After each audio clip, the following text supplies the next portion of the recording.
I am Jeff Foxworthy, and welcome to Gamekeeper Podcast. If you want to learn more about farming for wildlife and habitat management, then, buddy, you are in the right place. Join the Gamekeeper crew direct from Mossy Oak Land Enhancement Studio as they discuss the latest wildlife and habitat management practices, news, and, of course, hunting. There's no telling what you'll learn, but I'm going to tell you, I bet it's interesting. Enjoy. We're live in 3, 2, 1. All right, everybody, we are going to talk weather again. Yeah. You remember we had Eric Snodgrass on, and then we had more questions than we could. The man, the myth, the legend. We probably spend more time looking at the weather and talking about the weather than anything other than wildlife, I would think, for sure. The weather impacts us so much. Every day. From planting to hunting. This may be my favorite podcast Yeah.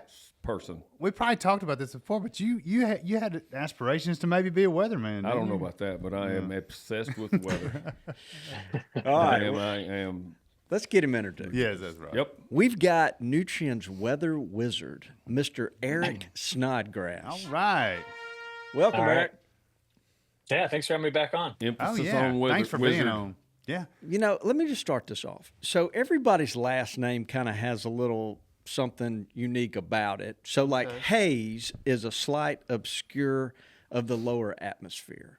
Or haze could be a state of mental confusion, you know. I'm looking at Lanny over here. It's also an Wallace, Easter egg company. Yes. Wallace means, if I can read my handwriting, foreigner. Really? A Welshman or a foreigner. yeah. Phelps means lover of cats. Oh. That's actually true. Yeah. That's You made actually that true. up. Cole means a gifted hunter. Oh, no of way. course it No. does not. Davin- Nay. Yeah. Davenport Whatever. is a desk. But do y'all know what Snodgrass stands for?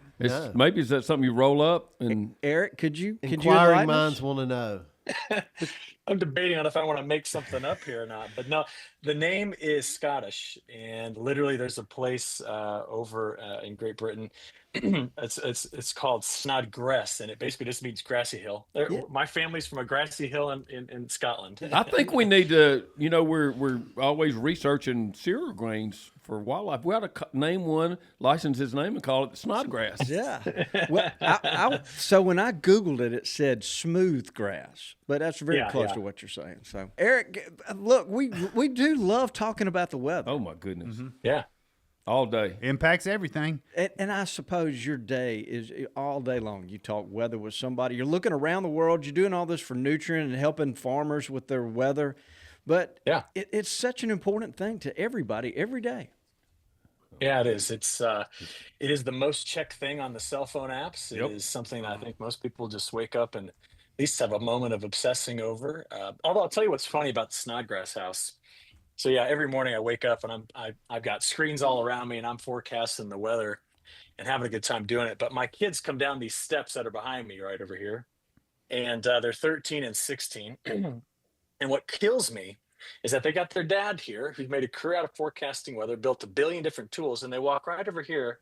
And I've got a Amazon Alexa on the table, and they ask that dumb smart speaker what the weather's going to be. So I don't know. My competition right now might be a little with AI. I'm not sure, but that's me in a nutshell. I'm just always watching it. I get a kick out.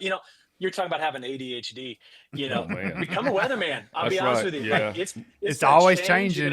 That's right. It's gonna be something new to look at and have a good time, try to figure out, and you wake up to a new problem every morning. Wow. Toxie, I'm going to let you throw out the first question. So talk to us about the current trends for the winter and what does Common Logic say is in store for us? So this winter has shown us something that if you're east of the Rocky Mountains, it's shown us it's going to be able to unleash cold air, right? Some of it's gotten all the way down to the Gulf Coast.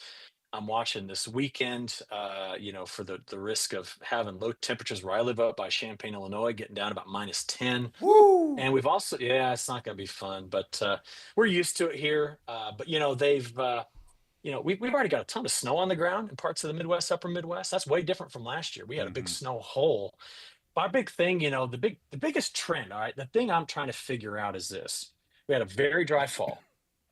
We then have locked in some dryness in the soil, especially around the Great Lakes states and much of the upper Midwest, Northern Plains.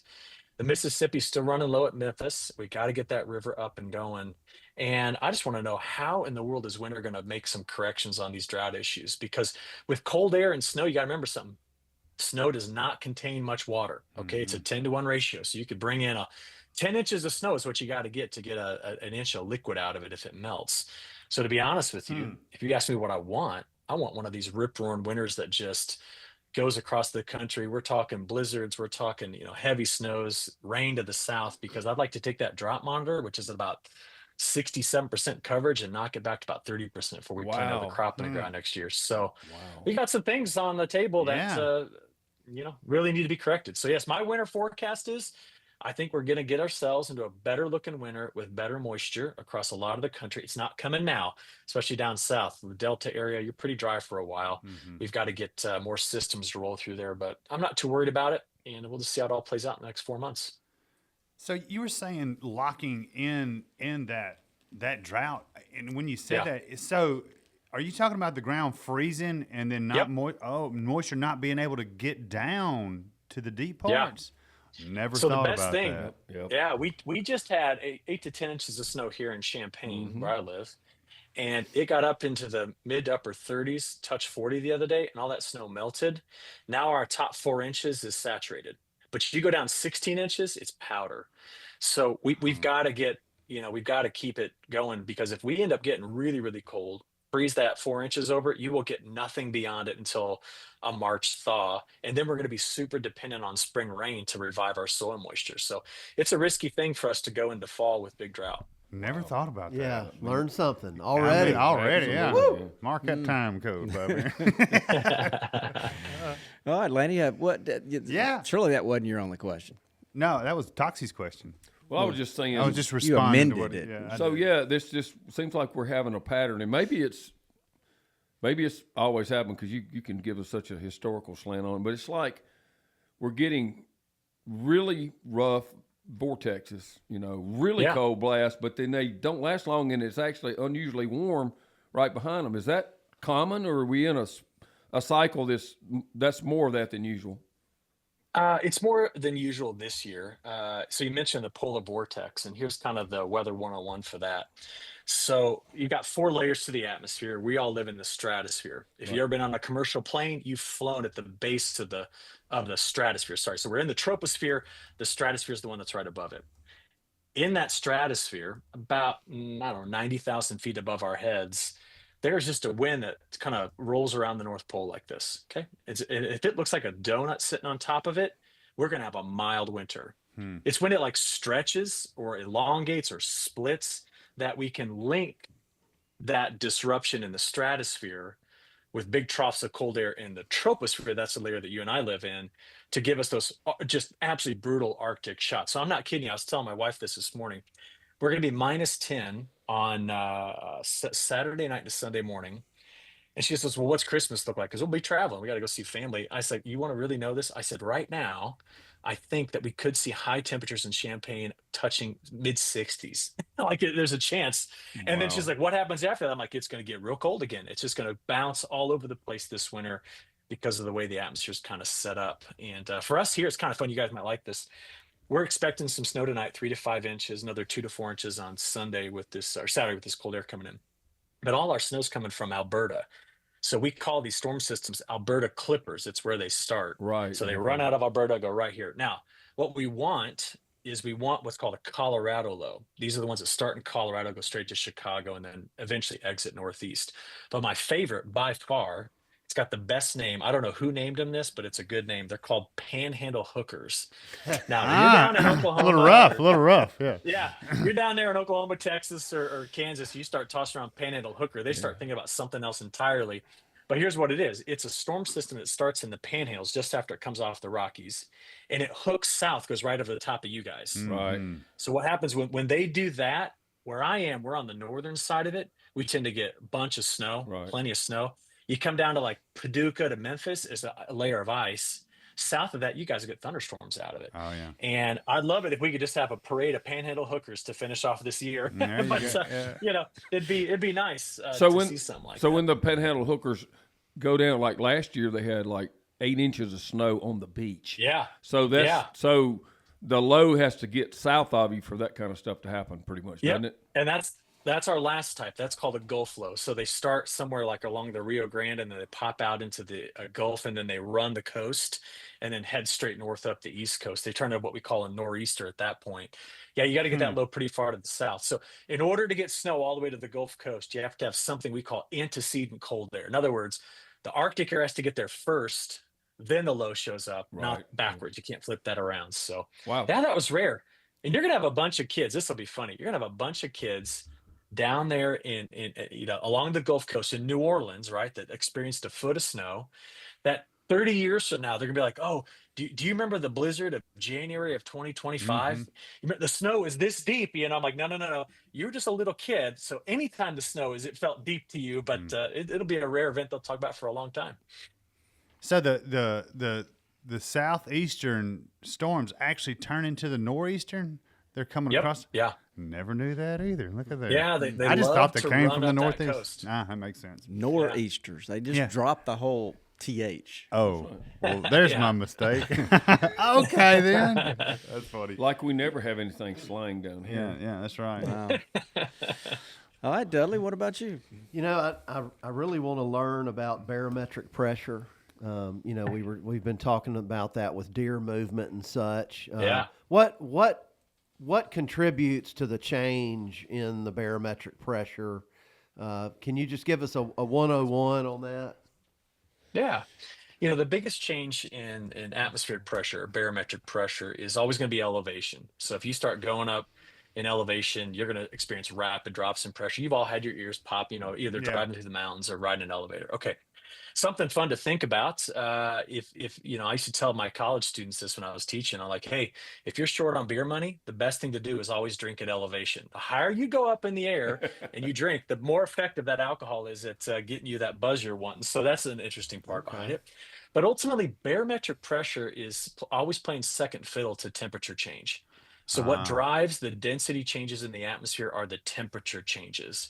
So when we get into winter and you see a major spike up in barometric pressure, high pressure's coming in, clear skies, light winds, cool things. And I'll be honest with you, whenever that tends to happen, you find your deer really bed down pretty hard because it's going to get cold. They're not going to want to get out and run around in that. But before it gets there, they often make a lot of moves because that big rapid change in pressure will get them thinking that they're going to have to be dealing with some cold conditions in winter.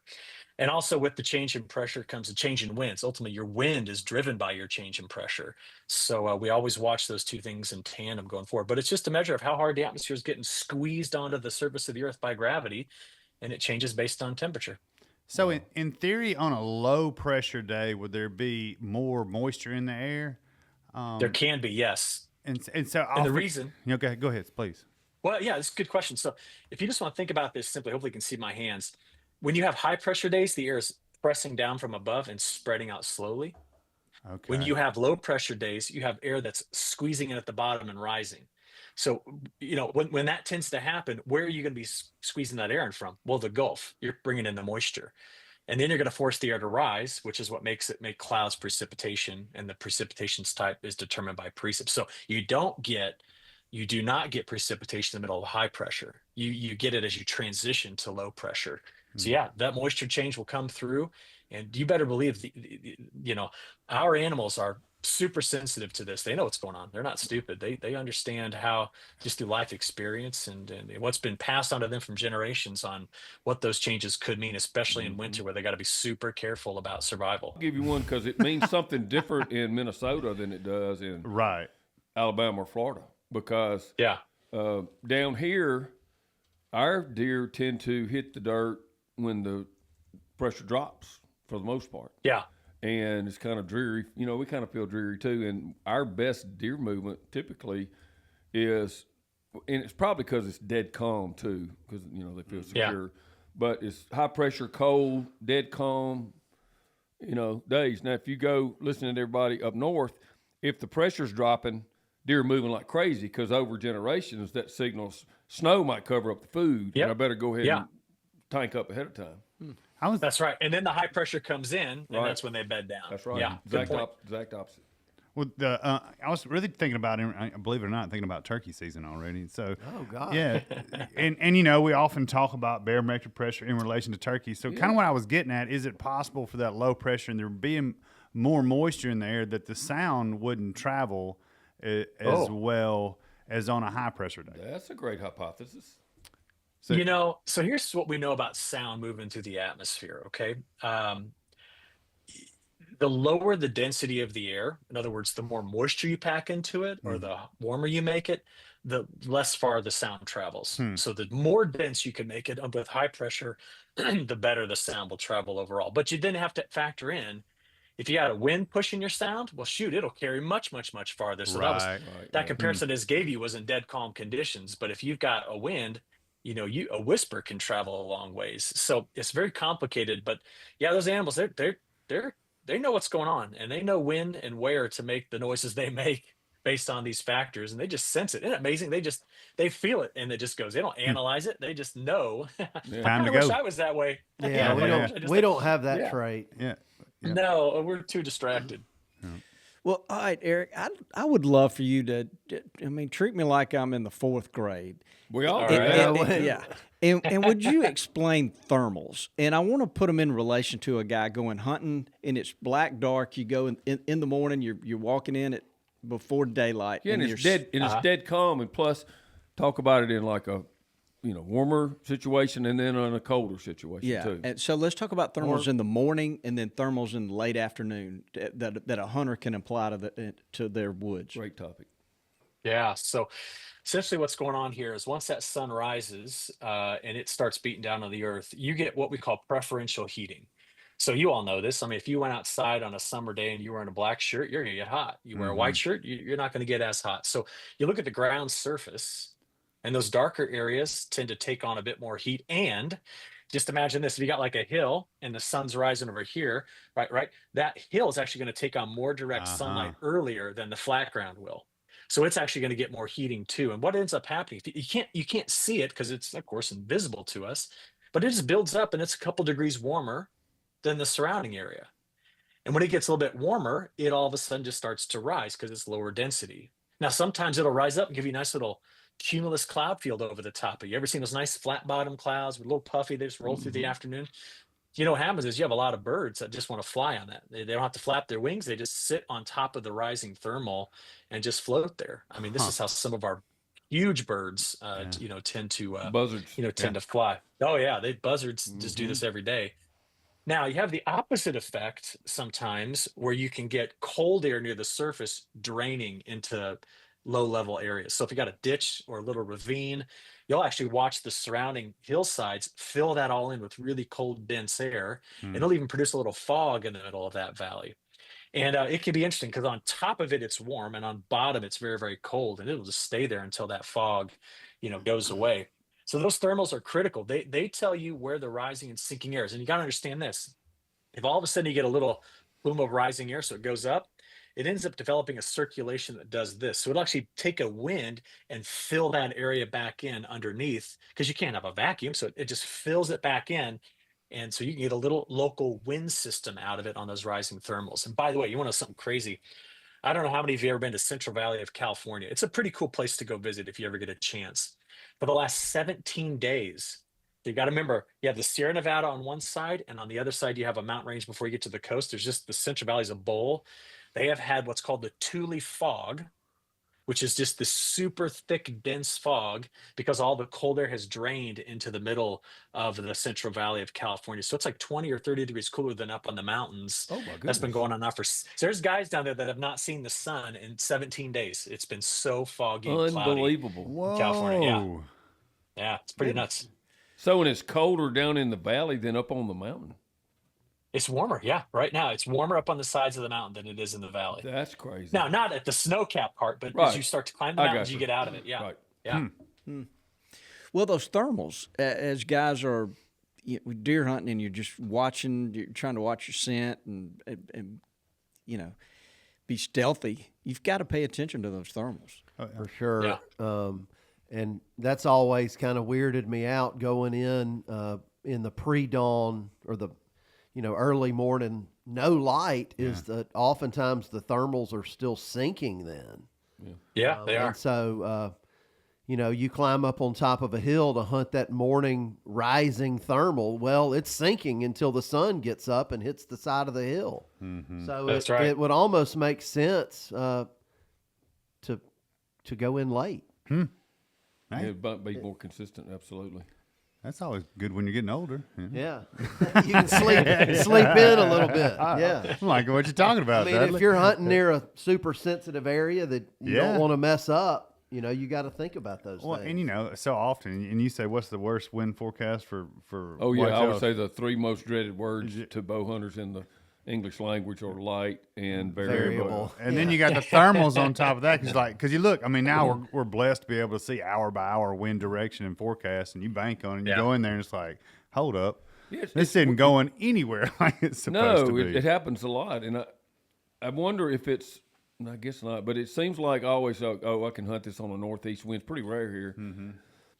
And I go in on thinking it's a northeast. I guess it's going to be, but for the first hour, it's west or something because of the thermals. It seems like it's always counter to where it's going to end up being.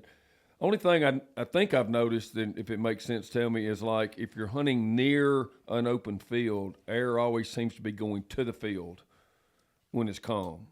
If when the sun comes up or the pulling sun's out of the going down. So I woods. figure it's getting more light and rising more than in like That would make canopy of sense. woods.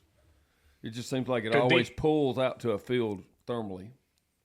Well, you got to remember too, the field has less of a frictional component than the forest does, right? So the air can move much more easily over a plowed field Right. than it will be able to move over forest with a lot of trees and mountains or hills, changes in elevation versus that nice flat open area. So that could be another component as well. Almost like a chimney effect. Yeah. Yeah. Eric, there's oftentimes that we're watching this wind so hard, and we know what we're anticipating that it's going to be blowing one direction. Sometimes you'll step outside and look up at the clouds, and the clouds are going one way. Yeah. But then the breeze that's in your face is blowing going the entirely a other. different direction. Yeah, we call that wind shear, and it happens all the time. One of the big causes of wind shear is surface friction. So I just mentioned it a minute ago, but just imagine you got clouds a mile above your head. They actually have no idea. They don't feel the Earth's friction below them. So they're just moving nice and smooth based off the forces that move air. But as you bring it down toward the surface, what ends up happening is the frictional component puts a drag on the direction the wind's trying to go. And actually in the northern hemisphere, if you're around a low pressure center, it kind of helps turn the wind into the low or out of the high. Wow. So you may be looking up there and you're going to see wind coming out of the south, but at the surface, you may have a southeast wind. See what I'm saying? Because the friction with the ground turns it harder into the low. Wow. And it's the same thing with the northerly wind. If you look up there and say, man, them clouds are screaming out of the north, you may actually have a northeast wind. It may be coming in from the backside, not straight out of the north. But that's because up there, they have no idea. And I'll tell you something, that wind shear is something you got to look out for when you're in spring, because environments with high wind shear in spring are often the most conducive to blowing up huge, devastating thunderstorm complexes. Thunderstorms thrive on wind shear. They love that. And that makes some of our worst severe weather outbreaks in history. We must have a lot of that in the spring. So I guess the wind shear create more easily spin to create a supercell or a tornado. That is weather 101, man. The wind shear is what allows the storm system to spin. And then from that spin, it's able to focus, tornadoes out of it. So, yeah. So speaking of tornadoes, and Yeah. we may have talked about this last time. How come like Mississippi and surrounding states are like the new tornado capital, whereas Kansas, Oklahoma, it doesn't. I mean, it's still bad up there, but it seems like we're winning the tornado race lately. I wouldn't call it winning. No, we're losing. No, yeah. Let's just say you've been at the head of the race for longer than you've, that's been publicized. And the reality is Kansas versus Mississippi. Here's the big difference. You can have tornadoes 12 months out of the year. You can have a February tornado. You could get plenty of warm, moist air comes in, big storm, big panhandle hooker comes through and just rips off a line of supercells. You can't do that in Kansas in the winter months. It's too far inland, it's too far away. You can't destabilize the atmosphere. So Mississippi has by far better access to tornadic ingredients all year long. Second thing, you also tend to have a lot of nocturnal tornadoes. These are the worst, right? You have a Yes. tornado comes overnight. Your only chance at seeing is with radar, and we often don't find a whole lot of that farther into the what we would think of traditional tornado alley because they typically get their biggest storms popping on the late afternoon heat. Well, those storm systems keep moving east all the way through the delta overnight. You end up getting them, 3, 4 in the morning when your only warning is if someone's watching the radar. Huh. So that's part of it. There's actually a bigger thing. We've been studying this. There were 3 different institutions, 2 in Illinois, 1 in Oklahoma, that just wanted to study if Tornado Alley was shifting in its geography at all. And what they found is that over the last 50 years or so, there's been an increase in tornadic activity, a shift toward more tornadic activity in the Mississippi Valley, the whole of it. It's not that we've seen a decrease so much in the plains, but it's just been an increase in the Mississippi Valley. And a lot of that is being attributed to the fact that the last time that the North Pacific was cold, like really cold, was probably the Dust Bowl of the 1930s. And since that time frame, we've seen a lot of warm, it's all ocean current things, seen a lot of very, very warm water up there. And what it's doing in a nutshell is forcing the jet stream to run over the West Coast and dive into the Mississippi Valley, giving you that wind shear that you need to make those kind of storms more frequent. Now, that's just one small part of it, but there's some research out there that suggests we may see a continuation of this for another 3 decades before anything starts to slow down. So it's important to watch. It's amazing. Something half a world away out in the Pacific is affecting what's going on right in your backyard, and we're trying to watch it pretty carefully. Speaking of the coast up there, the state of Washington is getting just decimated right now. So, Yeah. And what's up with that? And Well, this is crazy. So as wet as Washington is, California is dry. And we've got a huge area of high pressure sitting off the coast of California. So it's just sitting there spinning, and all around the edge is where the flow's coming into Washington state. I mean, we're talking about 1.5 foot of rain is possible in parts of like the Olympic Mountains, or maybe in the Cascades. And they may be pushing 6, 7, 8 feet of snow going up into the highest mountains. And I think Rainier might grab, I mean, there's no joke. The top of Rainier might grab 15 feet of snow. wow. It's incredible. So just nonstop flow coming off the Pacific Ocean. It's already about a week long, and it's going to continue for another week or so. But I'll be honest with you, this isn't something that's new to them. They know it. They're used to it. But it's just a lot, and the flood watches and warnings are out, and they're all prepared for what could be a really rough go. Goodness. Richie, have you got a question? Yeah, sure. So earlier, going back to pressure, you were talking about how deer, when the pressure is rising, deer tend to bed down more. And so can you talk about the idea of, during turkey season, the idea is, when longbeards and the pressure is rising, there can be more active. Yeah, that's interesting. First of all, my relationship with pressure and deer is more of a Midwest, upper Midwest thing, right? And it's winter. They will bed down when high pressure drops because it's going to get cold. And so before it drops, they're out there feeding and they're running all over the place. They'll be in my front yard. I live in this place that's near a little forest preserve, and the deer are fearless because there's nothing around. They're not hunted here. I have turkey actually that walk up and down the neighborhood too all the time. So I better watch them next time that the pressure changes. Yeah. Now, Hello, Bobby. I'll be honest with you. Yeah, I don't.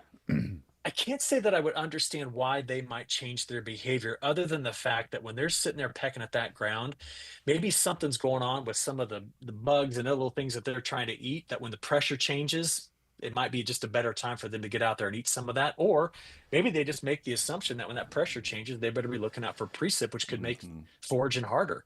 That would be my guess. I don't want to overcomplicate it, but that would be what I would think they're doing.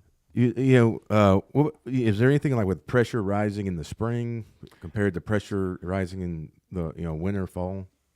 Yeah, if you're getting pressure rises in the spring, it tends to mean you're getting better and better weather conditions. Like it's pressure rises in spring and summer indicate warmer weather, not nicer conditions. Pressure rises in winter mean cold but clear. So yeah, that pressure rising probably means the storm system is gone. You're on the back side of it. It's over. So they may get out and start, moving after that in spring. That's kind of what I was getting at earlier. It's almost like the atmospheric conditions could be more conducive for you hearing them Yeah, you yeah, know, yeah. on Yeah. a high pressure day. I mean, because it does seem like, of Yeah, course but- it's anecdotal, but I don't know. Yeah, I've always thought it went back to. I remember reading, I took some stuff in school, but like how we all like when there's low pressure, we feel ooky or our joints ache if we got 100%. arthritis. I mean, you kind of. And gonna rain. I feel it in my and I knees, feel that you way. know. It's like a blue sky, pristine, high pressure. Seems like you feel better, and the birds are singing more and whatever. I don't know if there's something to do with they just feel better. Yeah. Yeah. Well, I mean, think about what athletes do, right? If you have an athlete with an injury, they will often put them into what's called a hyperbaric chamber. So they go in there and they pressurize it real high. And they do that because at those higher pressures, their body's able to dissolve oxygen better. So they're oxygenating their blood essentially, and it's much more effective. And it feels good. I mean, what do we do whenever our joints hurt? You squeeze them, right? You get into one of those chairs, it squeezes your legs. Although I'll be honest with you, my great grandmother, when she was 97 years old, I went over to her house one day. She had arthritis, her knees were hurting, and she had a can of WD-40 sitting on the kitchen table. I said, Grandma, you need me to fix something? Is everything okay? She goes, No, I use that for my knees. And I said, What? And she goes, Yeah, it says it stops creaks and leaks. And I said, Oh my goodness. But I'm looking at her, and she's an amazing woman. And I was looking at her and I said, You know what's funny is, you ever got a little WD-40 on your hand? When it evaporates, it cools things off and feel good if your joints were aching and burning. So yeah, I think it's all about changing the sensation, and you get into a little bit higher pressure and it tends to make you feel better. But yes, it's that's been studied a lot. We've tried to understand the human physiological responses to changes in weather. And I'll tell you a good one since you brought this up. Back in 1993, there was a massive snowstorm that started in Georgia and went all the way up the East Coast. It was called the storm of the century. As it went up the I-95 corridor, the pressure got, just super, super, super low. And all of a sudden, women all up the East Coast went into labor. And they thought, oh my goodness, maybe lower pressure can induce labor in women. And so they tried a bunch of experiments to see if it could happen, and they couldn't replicate it. What they ended up finding out was what sent those women into labor was their fear over not being able to get to the hospital because of the snow. Wow. They were so worried about it. They just sent them into. So there's some links and other links. It's more psychological than it is physiological. But yeah, I think your point's valid. Just feel better. That's right. Look, I've got a question, and this is All right. I'm thinking you're the one guy that can answer this. Lanny and I have this. We've experienced this where, you know how you can be outside and you see your breath. Yeah. And there's oftentimes we've been on like duck hunts or whatnot. Many and it's not times. cold enough to see your breath. But after Yeah. somebody shoots a shotgun a time or two, you can turn around and you can see everybody's breath. It happened to us last week. I don't know what it is. Is there something atmospheric that's going on that changes when the gun fires? Well, there's a little bit more excitement out of all you guys, finally something to shoot at, and what happens is if your respiration picks up and you start breathing out more water vapor, there's more to condense. And so what you're seeing water vapor leave your lungs and condensing in the cold air. If you're breathing shallow and you're just being patient and you're not worked up or warm, you won't see it.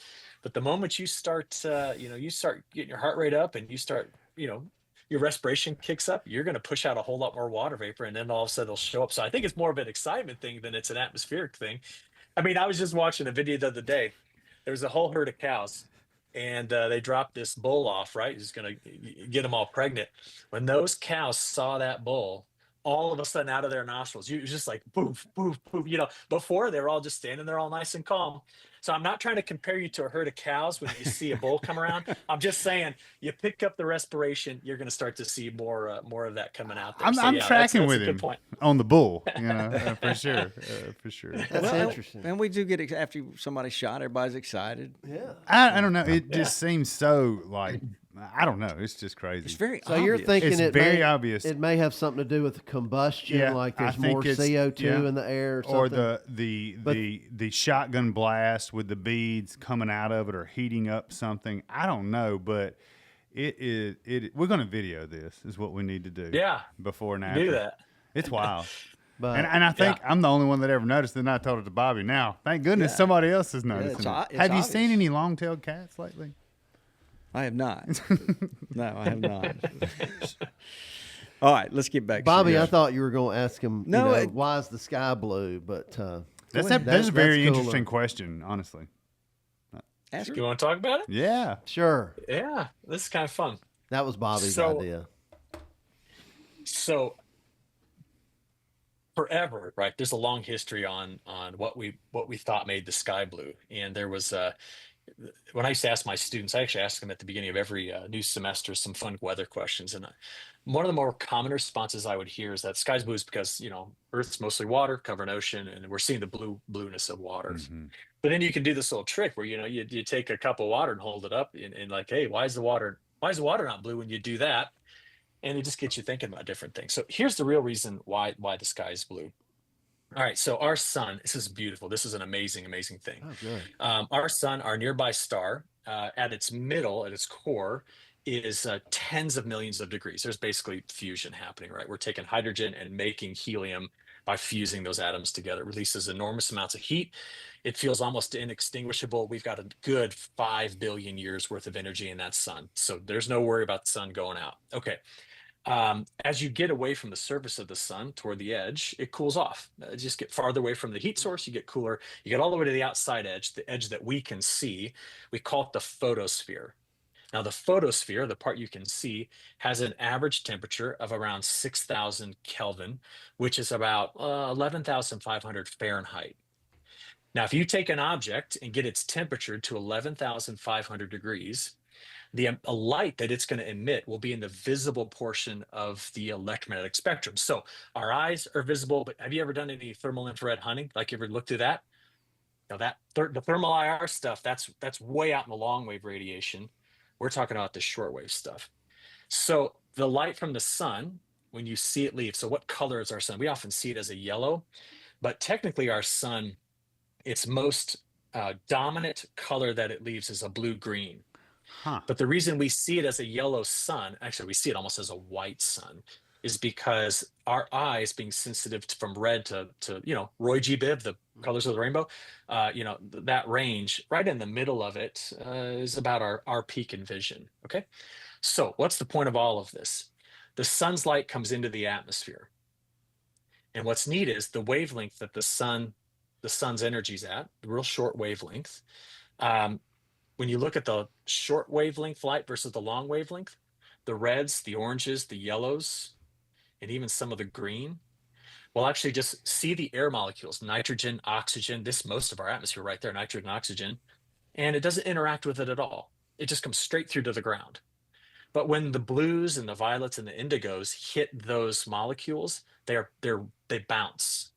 And as they bounce, they get scattered all over the atmosphere, so that anytime you don't look at the sun and you look, first of all, none of you should ever look at the sun, but if you're looking away from the sun, there's a higher probability of seeing the blue and the violet light than there is seeing any other color.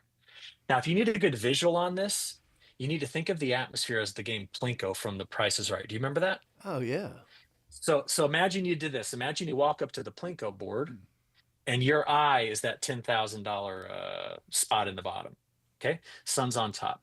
If you were to walk up there and say, well, I'm going to drop in a red chip to represent red light coming from the sun, you could literally just line it up over the 10,000, let go straight through. For the blue and the indigo and the violet light, it's like playing Plinko the way Plinko's designed. And the air molecules are little pegs. So the light comes in and it starts bouncing off of all of them. It can go anywhere after that. And when you look around, you might have a better chance of seeing the blues. Now, have you noticed at night when the sun sets, you get all that red? Yeah. That's because when the sun comes through at an oblique angle, so it's coming through a long path through the atmosphere, you're getting rid of almost all of the blue and the indigo and the violet and some of the green, leaving just the oranges and some pinks and reds. And that's why the sun is setting. It's really, really red. You filter out all the blue light at that point. Wow. So that's the 2-minute answer to what is actually a full 2 lectures in my graduate classes. I'm glad you asked that for Bobby, Dudley. That was good. Good. We learned something. Long light, short light. Yeah. So what else do we need to ask? So as a deer hunter in the South, those high pressure systems can be really productive. Yeah, it's yeah. But so let's think about it. With no wind, it's not just the Right. pressure. You know, we've noticed for generation here that the high pressure, dead calm, cooler, you kind of need all of that. I don't think if it's warm and I don't think if it's windy, but the high pressure peak, and usually the peak of the high pressure will be dead calm, right? Oh yeah, yep, completely calm. Yep. So if I'm a duck hunter and I'm in Arkansas, am I wanting a low pressure system? It depends on whether you were hunting wide open fields or you're in the timber. In the timber, yeah. So, I mean, definitely need wind most times. I mean, I think dead calm's good for the timber. I'll yield to a higher authority, but it's definitely terrible. Dead calm is terrible for hunting open ground. That I know. Yeah, sunny days in the woods, cloudy days in the fields. But then, In wind. Yeah, and Definitely wind in the open field.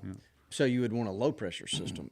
Yeah, you could have, because you mean sunlight probably they're easy to spot you, but I'm not sure about that. Colder weather raises their metabolism and they feed more and they move more. So, then when it gets warm, they don't move around near as much. Nothing does. So that's a different dynamic. I was just wondering if you had several options. If the next couple of days were going to be high pressure, you say, well, I'm going to key in on the deer hunting during this. But if the next couple of days was going to be low pressure and real windy and kind of nasty, you might say, well, I think this better That be would better make- duck hunting. That would make duck hunt, sense, unless you had a really good timber spot, and you got to pick between whichever one you want to go do. So a lot of people around here, if they have great both, they're going to go duck hunt in the morning and deer hunt in the afternoon. So It's funny you bring this up. I got a buddy that was a professor at the university I was at, and he was studying duck migration patterns. And I get a call from him. This is several years ago, and he's like, "Hey, do you think we could find duck with our weather radar?" And I'm like, "Absolutely." oh wow, He's like, "You serious?" I'm like, "Yeah." So you're a town called Lincoln, Illinois. Where we scan over top of what's called the Illinois River, which is up by a town called Peoria, and you can often see the ducks in their migration patterns and when they're moving around on radar. You can also see the geese. You actually see flying V's on the radar when Wow. the geese are moving around. And what's really kind of fun is every morning when a lot of birds come out of roost, we see these little donuts that show up on the radar where they expand out, and Wow. you can just see right when they leave. And then the real kicker is down in Austin, Texas. I don't know if you know this, but the bats, when those bats come out from under that bridge and out of those caves, it's an explosion on the radar. You can just see them, and let them go, man. I want them to eat every mosquito there is known to man. No doubt. But those things, we can watch them no problem on radar. So sometimes, that radar can serve more than just finding the weather systems, and it might be able to help you hunt. That's neat. that's the high tech redneck right there, buddy. Big time. Yeah, it's amazing. We talk about from time to time. We've had some duck biologists on here, and they talk about ducks and geese leaving Canada and getting on a finding the right wind and traveling across several states Rolling. in one night. Yeah. We Had do it too, hundreds of right? With miles. our airplanes. I mean, a couple weeks ago, the jet stream across the Pacific was averaging about 225 miles an hour. And what would happen is we'd watch planes leave Asia, anywhere, get in that jet stream and pick up an extra 150, 200 miles an hour. So their ground speed would be close to 800 miles an hour Oh, my because they're goodness. flying at about 590, but the winds are pushing them another 200. And they do it all the time. And they just use that safe fuel, get across the country faster and across the ocean faster, arrive early. So if you actually want to be good at weather forecasting, watch the geese and watch the planes going across the Pacific. That'll tell you what's up. That'll tell you if the atmosphere's ready to push something through to make it active. Yeah, Wow. they'll fly in those winds. I've heard a lot of geese this earlier this year than normal. Yeah, I did too. Have you? Actually, Just a lot. September, and I'm Yeah. not just local. Heard them last night. Like of course, specks and snows I've and- been hearing them early and hearing them often. And they it's amazing. It seems like to me they seem to travel at night more than they used I heard to. them last night on the porch. Yeah, I heard That's a exactly lot why last night. I did too.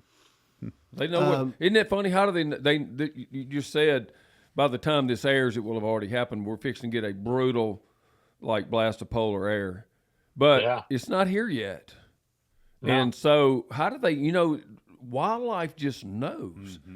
I've seen it here before where we know there's something brutal coming, and then y'all been out with me. Oh yeah. It'll still be average temperature, and it might even be a little rainy or something too, and all of a sudden the ducks are just pouring into the area. And it hadn't even gotten here. It hadn't even gotten where they came from it or anything. It hadn't even left Canada much yet. And they know. It's amazing how nature works. I agree. How do it know? Yeah. Dudley, you got another question? I was wondering if we could hit on the humidity and dew point thing and help us understand how that works. Yeah, and you too, since you're with Nutrien, about how in droughts how plants can survive longer due to the dew, or does the drought eliminate all of that? Dudley's asking. I love to know about the plant physiology a little bit too. Well, I mean, I'm thinking about where I am. I live in corn country here. I mean, it's just, we're so good at growing corn in Illinois. So you think about the way that plant's designed, right? You ever seen how the leaves come out of a corn stalk, right?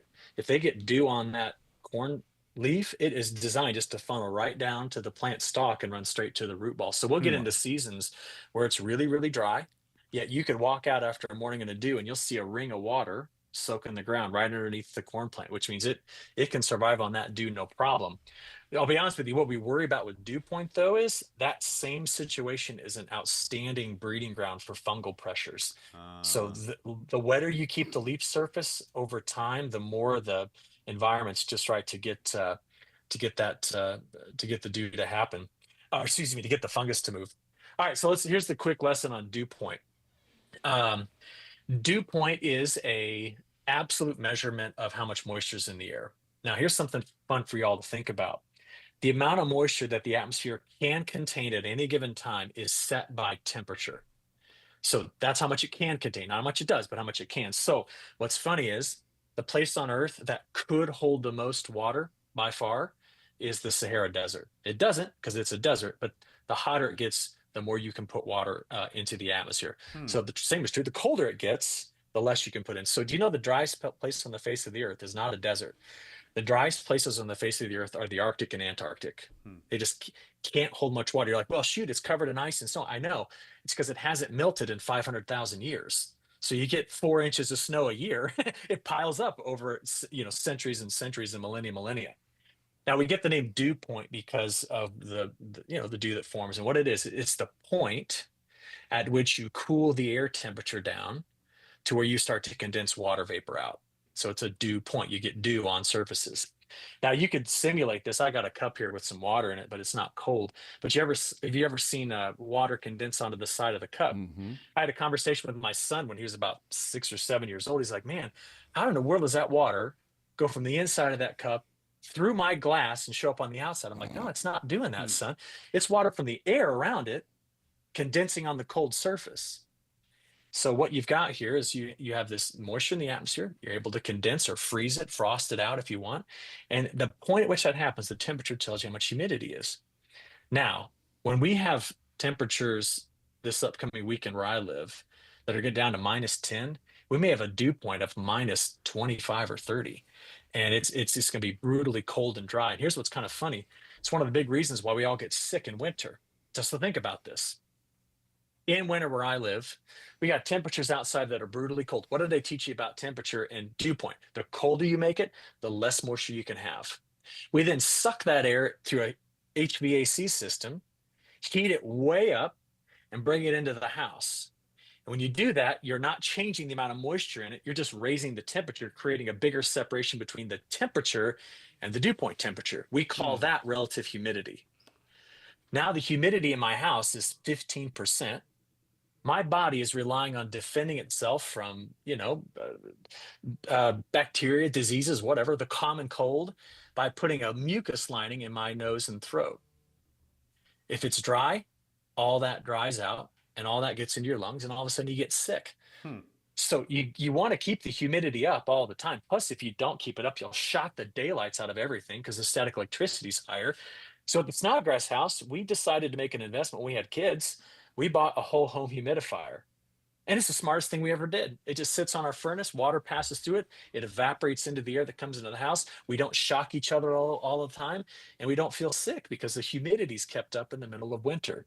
So yeah, humidity is a huge role in so many different aspects of our lives, including our well-being, but it's also huge for plants and crop physiology and all that stuff. So I could keep going, but I think that's enough for today. No, Yeah, that's very great. interesting. It is. You know, I bet he's that guy that when they like their family goes out to dinner and they're and somebody walks over to the table and asks him a question. I bet their kids, I bet they just all roll their eyes like, oh no, here we go. 30 minutes of dad explaining Yeah, I bet something. you get cornered at wedding receptions and stuff, having to give out free advice. All Good the time. stuff. Although the worst thing for me, and this is funny because we talked about this before we kind of came on air here today. The worst thing for me is I guarantee you the week after after New Year's, I'll probably get 5 or 6 emails and they'll all be the same thing. Oh, my daughter just got engaged on New Year's.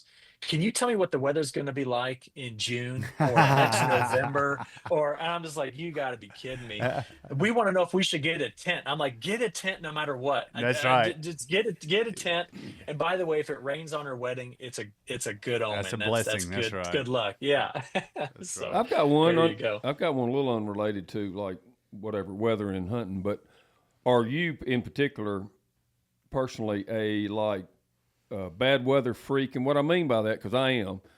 If you're at a party with a bunch of people and tornado watches out and the systems look, are you on edge, watching real careful?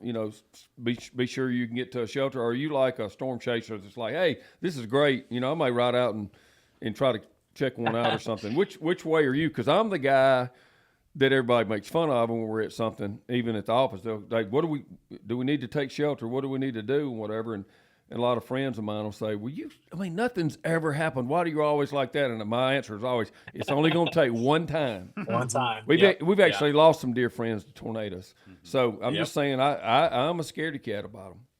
But how do you go? And that's good. Which end of the spectrum are you? I am on both ends of the spectrum. And let me tell you, it's all situational. If I'm with my family, I am ultra protective. Yeah, Okay. yes. But I have also taken my family storm chasing in our minivan. So that's happened before.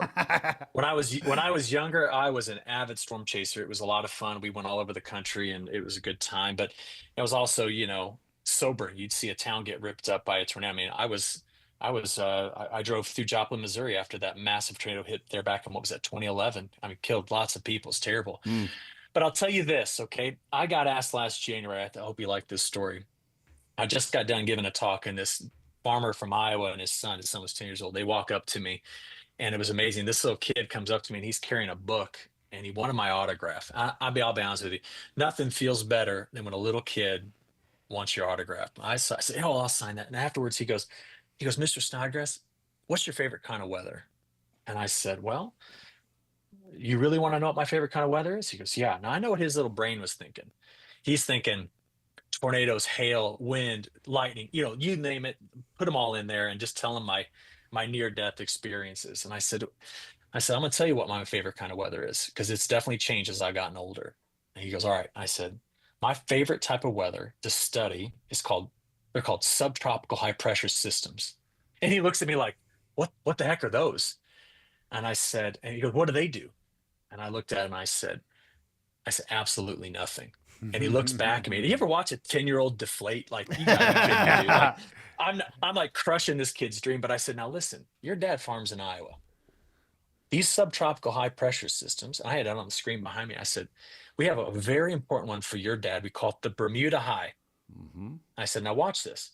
If you put high pressure over Bermuda, your dad is going to have ample access to moisture from the Gulf of Mexico. It's going to storm in July and August. He's going to bust bends.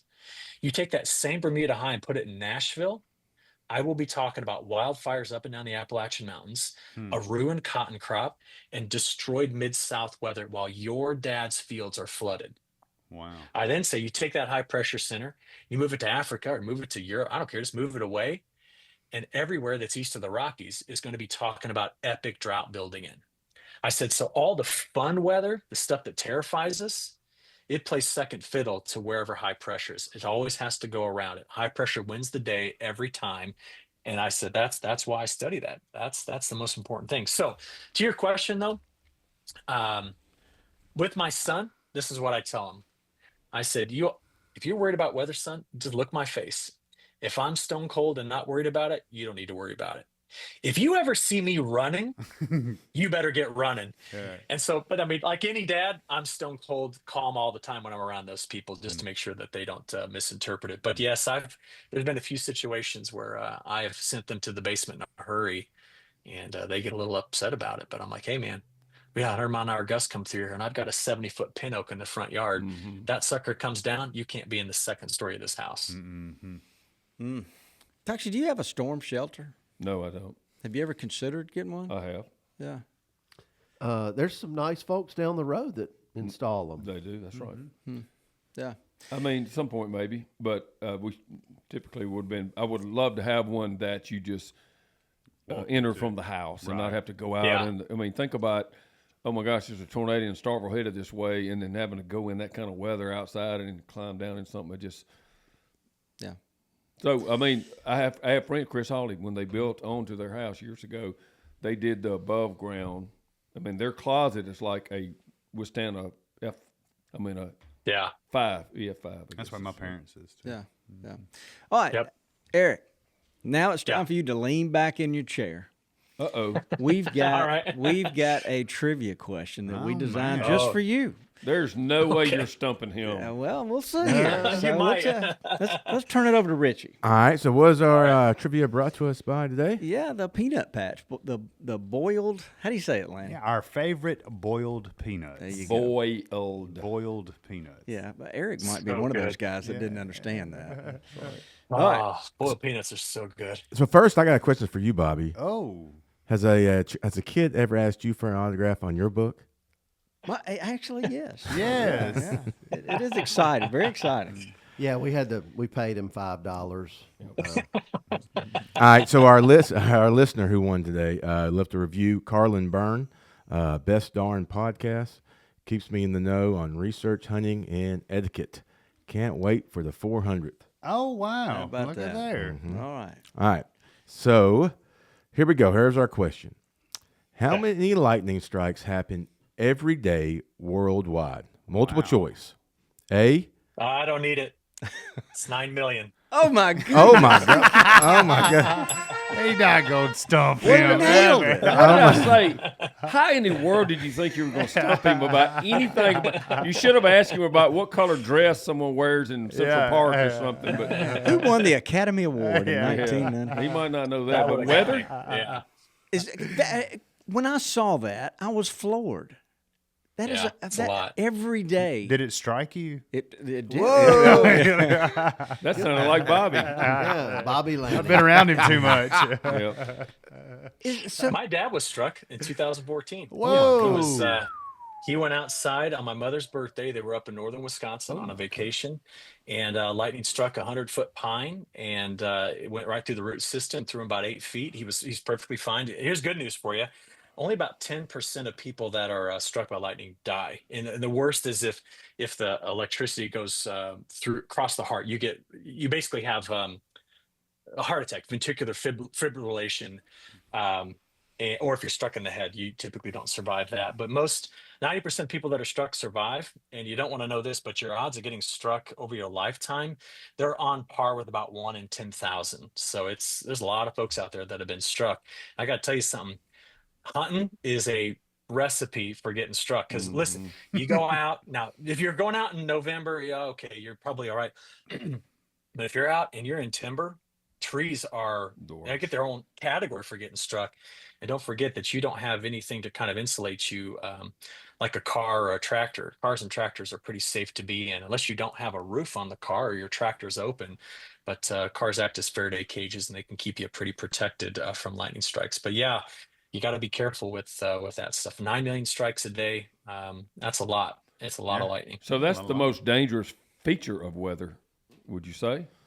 Well, it's a good question. You have to describe what we mean by danger. You want to talk about influencing humans? By far, the biggest influencer on human livelihood is going to be drought and heat. I mean, it has reshaped human history multiple times with famine, I mean, shoot, if you honestly want to think about it, the entire Bible is written around drought, a flood and a drought. That's it. Yeah. Huh. That's it. I mean, what made Jacob's family go to Israel to become, to go to Egypt to become enslaved. A drought. drought. When they left, what made them leave? Well, when they left, they went through drought. I mean, it's throughout the entire book. So that's a huge thing. In the United States, heat is our number one killer.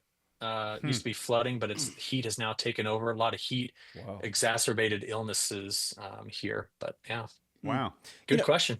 You know, to further his point, though, but I hadn't really thought about this. But if you're up a tree stand and you're holding a rifle, basically a lightning rod, with no ground. Well, the thing I think he would back me up on is if you're in a big tract of timber, then everything is big timber too. You're probably not as near as in danger as if you're out in a field and you're in the only tree in an open area. Yeah. Or on a golf course. That's another. Yeah. that's the worst. That's the worst. Yeah, Yeah. you're right. Did your dad? Was there any like signal? Did his hair start standing up, or did it just happen? First of all, my dad, I hope he doesn't listen to this. He does not have hair on top to stand up. I resemble that. Yeah, he. So what he did have. So first of all, we call this particular type of strike. It's called a positive polarity strike. It's commonly called a bolt from the blue. The storm that did that was 30 miles away. Wow. We saved the data. I actually have the data, but it can send these big arcing lines. And it hit one of the pine trees in this part of the North Woods of Wisconsin that was not cut down when they did intensive logging about 80 years ago. So it's one of the tallest. So it was a natural lightning rod.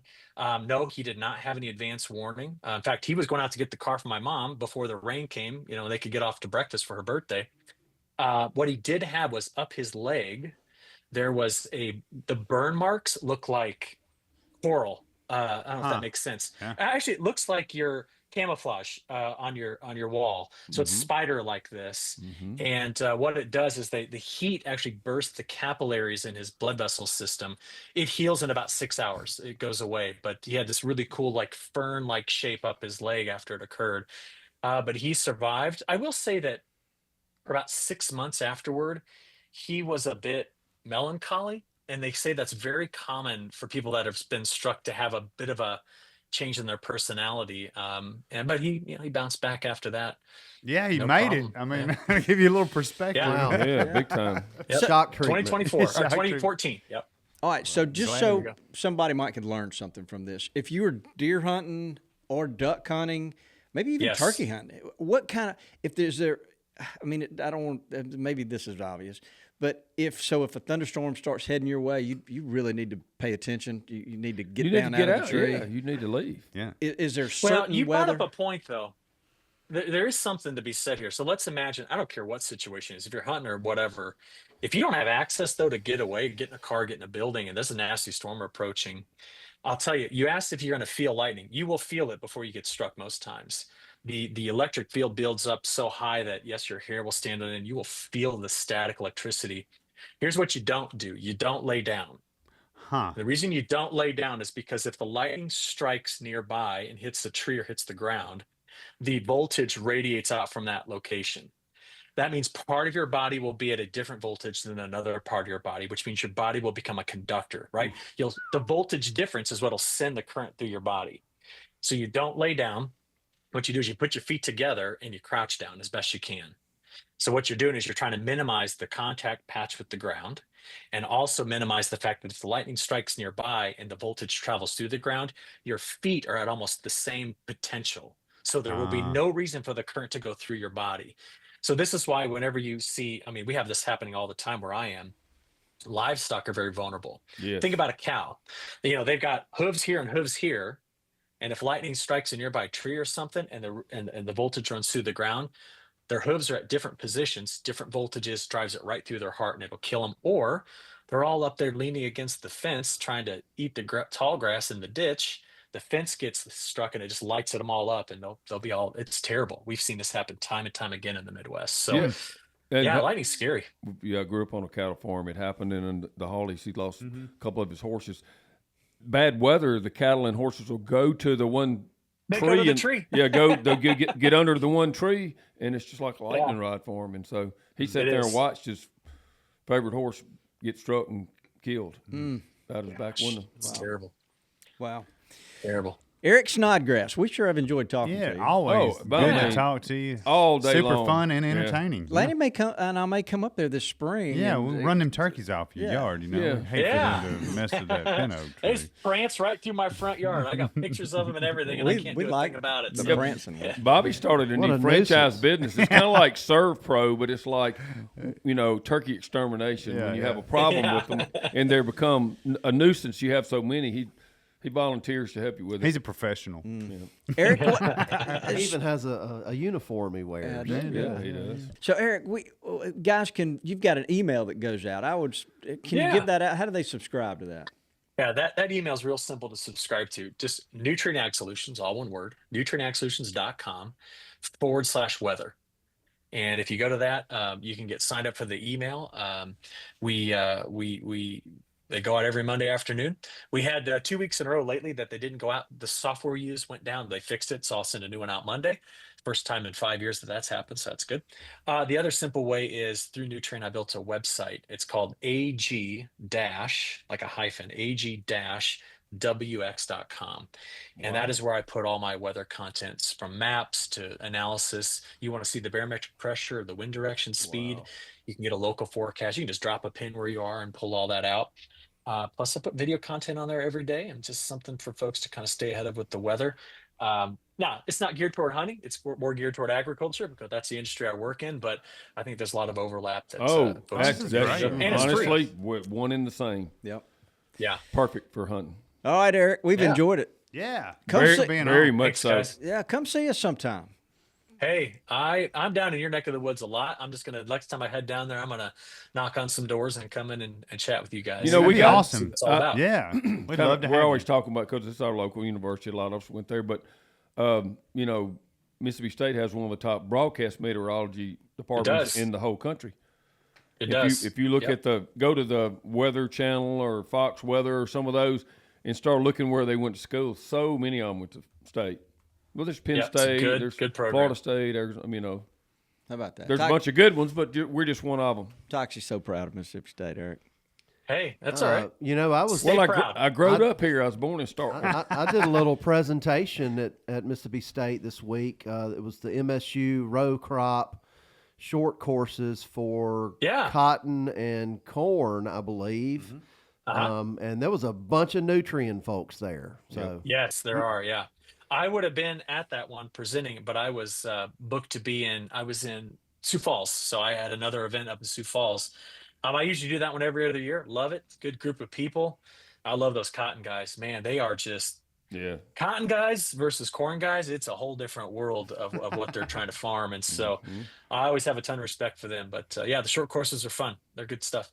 All right. Well, we look forward to meeting you in person one day. That's right. Absolutely. That'd be great. Yep. Be good stuff. And for sure, I don't know if this is going out, but either way, either side of it, Merry Christmas from everybody here. There at you Gamekeepers. go. Merry Christmas. That's right. I appreciate it, guys. Same to you. Bah humbug. Oh, my goodness. Why don't you say goodbye, Dudley? Goodbye, Dudley. Get us out of here, Richie. Thanks for tuning in to this week's episode of the Gamekeeper Podcast, and be sure to tune in again. Subscribe to Gamekeeper Farming for Wildlife magazine, and don't miss the Mossy Oak Properties Fistful of Dirt podcast with my good buddy, Ronnie Cuz Strickland.